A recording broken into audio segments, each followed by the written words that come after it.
everyone, so we are live now. I'm Samiksha and I'm sharing classes related to MSc Chemistry. So if you are a student of MSc Chemistry, then this will be very useful for you. So let's get started with today's topic, that is third semester syllabus of photochemistry, analytical chemistry and spectroscopy. तो जो भी आपका overall syllabus है वो कौन कौन से topic होते हैं थर्ड सेम में, कैसे आपको किस सब्जेक्ट को कितना फोकस करना है, जो रिव्यू आपको कोई नहीं देगा वो इस चैनल पे मिल जाएगा। जी हाँ, तो चलिए स्टार्ट करते हैं एमएससी थर्ड सेमेस्टर का सिलेबस।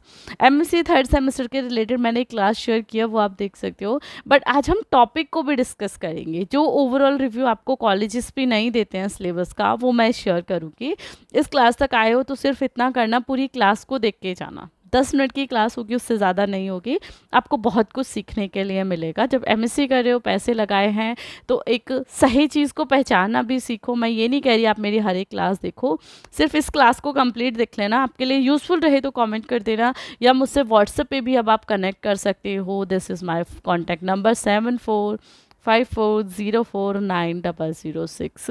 व्हाट्सएप मैसेज कर सकते हो रिलेटेड टू क्लासेस, नोट्स या कोई भी आपका डाउट हो, ठीक है। यानी कि कोई क्वेश्चन हो जो शायद आप अपने टीचर से भी नहीं पूछ सकते हो, वो आप मुझे कमेंट कर देना या मैसेज कर देना, आपको रिप्लाई मिल जाएगा।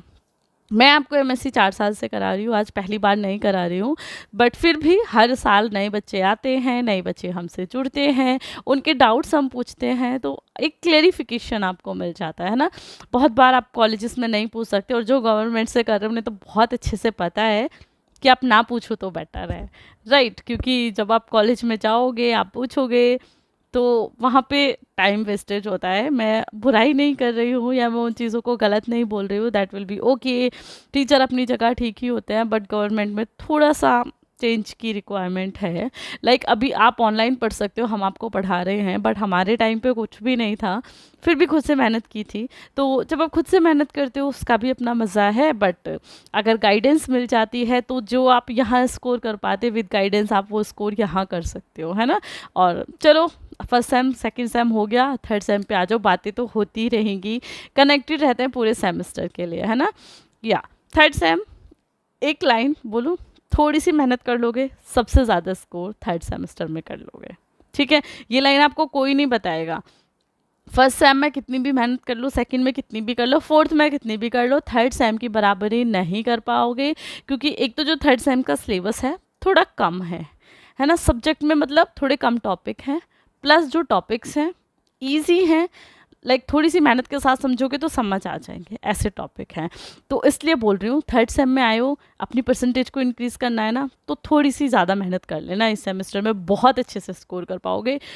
ईजी टू ईजी 75+ % आप लेके आ जाओगे, अगर आपने डेली सिर्फ 1 आवर मुझे दे दिया। ये खुद से भी पढ़ लिया, आपको मुझसे बेटर टीचर अगर आपका ऑफलाइन करा रहे या कॉलेज में करा रहे हैं तो आप वहाँ से भी कर सकते हो, ठीक है।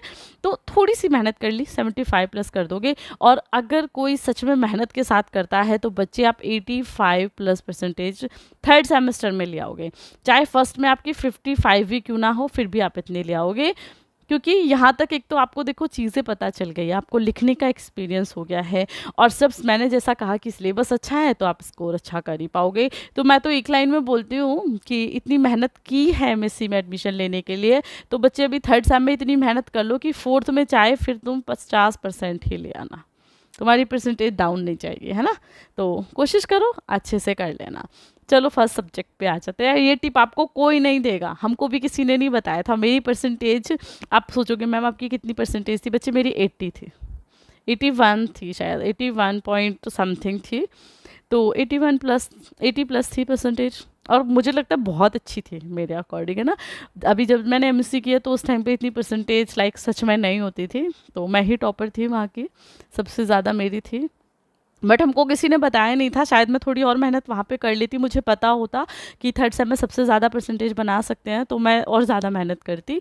बट आपको वो चीज़ें मैंने अभी बता दी है, तो थोड़ी ज़्यादा मेहनत कर लो, फोर्थ में चाहे थोड़ी कम कर लेना, है ना। और मुझे पता है कि सेकंड में तो बहुत कम परसेंटेज आती है, सबसे ज़्यादा कम सेकंड में आती है, सबसे ज़्यादा थर्ड में आती है, ठीक है। तो सेकंड की परसेंटेज आई नो कम आएगी, बट टेंशन मत लो, उस परसेंटेज को थर्ड के साथ ना हम इक्वल ला देंगे, है ना। चलिए बहुत इंट्रो हो गया ना, फोटो केमिस्ट्री का सिलेबस देख लेते हैं। ये बातें कोई नहीं बताएगा, इसलिए मेरा बताना ज़रूरी है। सिलेबस तो इसकी पीडीएफ में ग्रुप में भी शेयर कर दूंगी, वहाँ भी देख लोगे, बट जो मैं आपको समझा रही हूँ ये आपको कोई नहीं समझाएगा, है ना। और कमेंट करके बता देना, वैसे बता सकते हो कि कैसी लगी, बातें समझ आई या नहीं आई। अभी नए हो तो शायद नहीं भी आएंगी, जब कॉलेज जाओगे तो इक्वली समझ आ जाएगी कि समीक्षा मैम ने ऐसा क्यों कहा था और क्या उसके पीछे रीज़न था। तो चलिए, फोटो केमिस्ट्री, एब्जॉर्प्शन एक्साइटेशन, बहुत अच्छी सब्जेक्ट है। Like I am love with third semester subjects, ठीक है। मुझे फिंगर टिप्स पे याद हैं, ये फिंगर टिप्स पे मुझे समझ आते हैं, तो सच में अच्छा है। तो मुझे मज़ा आता है, थर्ड सेमेस्टर को पढ़ाने में सबसे ज़्यादा मज़ा आता है। फोटोकेमिकल रिएक्शंस हैं, डिटर्मिनेशन है रिएक्शन मैकेनिज्म का, ठीक है। फोटोकेमिस्ट्री ऑफ एल्कीन्स है, फोटोकेमिस्ट्री ऑफ कार्बोनिल कंपाउंड है, फोटोकेमिस्ट्री ऑफ एरोमेटिक कंपाउंड है, and then miscellaneous photochemical reactions है। सब अच्छा है, सभी करने, इसमें से कोई यूनिट स्किप नहीं मारनी, और जब स्किप करनी होगी तो जब मैं क्लास कराऊंगी ना, मैं खुद करा दूंगी, ठीक है। या सेकेंड सब्जेक्ट है स्पेक्ट्रोस्कोपी। देखो आप सोच रहे हो कि मैम ये क्यों लिखा आ रहा है कंपलसरी फॉर ऑल ब्रांचेस, ये इसलिए लिखा आ रहा है, अगर आपकी स्पेशलाइजेशन विद ऑर्गेनिक है तो आपको अलग सब्जेक्ट मिलते हैं, और आपके एमएससी स्पेशलाइजेशन विद इनऑर्गेनिक है तो अलग होते हैं, विद फिजिकल है तो अलग होते हैं। आगे वो सब्जेक्ट बताऊंगी।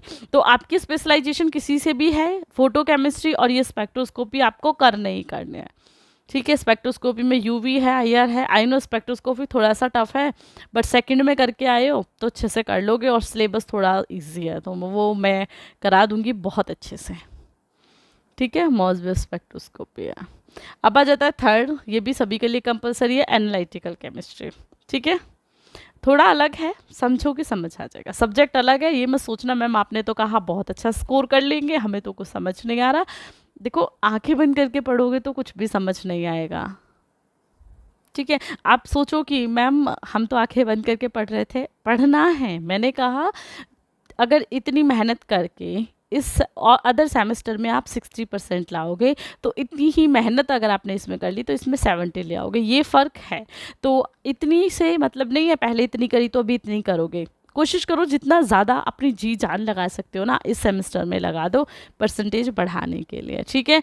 एनालिटिकल थोड़ा अलग लग रहा होगा देखने में, बट ना टफ है ना कोई प्रॉब्लम है, अच्छे से हो जाएगा जब आप थोड़ी सी लगन के साथ, थोड़ी सी मेहनत के साथ करोगे।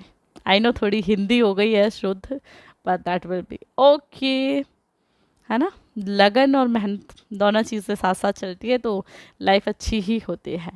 देन क्रोमेटोग्राफी है, इलेक्ट्रो एनालिटिकल टेक्निक्स हैं, ये सभी करनी है। अब आ जाता है यहाँ पे पॉइंट, चलो जो समझाने वाला है। देखो अब यहाँ पे एक पेपर आता है, ठीक है, जिसे हम फोर्थ पेपर बोलते हैं। अगर आपकी स्पेशलाइजेशन बच्चों इनऑर्गेनिक के साथ है तो यहाँ पे आपको बायो इनऑर्गेनिक मिलेगी।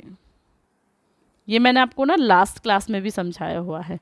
ऑर्गेनिक है तो बायो ऑर्गेनिक मिलेगी, फिजिकल है तो बायो फिजिकल मिलेगी, ठीक है। अब देखो ये बायो ऑर्गेनिक का सिलेबस है, क्योंकि मेरी स्पेशलाइजेशन बायो ऑर्गेनिक थी और मैं वही आपको कराती हूँ। जो चीज़ मुझे नहीं आती है वो मैं आपको कैसे करा दूँगी, तो मैं वहाँ उस पॉइंट्स पे नहीं जाती। तो ये बायो ऑर्गेनिक है जो मैंने करी है, जो मैं आपको कराती हूँ।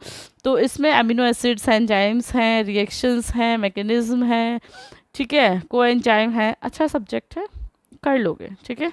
लाइक थोड़ा अलग ज़रूर है बट समझ आ जाता है और परसेंटेज भी बढ़ा देता है, ठीक है। अब ये वाइवा वगैरह का है, बायो इनऑर्गेनिक है। अगर आप सोचो कि मैम बायो इनऑर्गेनिक का सिलेबस नहीं कराए तो वो हम कराएंगे आगे, बट देखो CCSU चौधरी चरण सिंह यूनिवर्सिटी का ये सिलेबस है जो कि 100% है। बट अदर यूनिवर्सिटी, ठीक है, अदर यूनिवर्सिटी का भी ये 90% सेम है।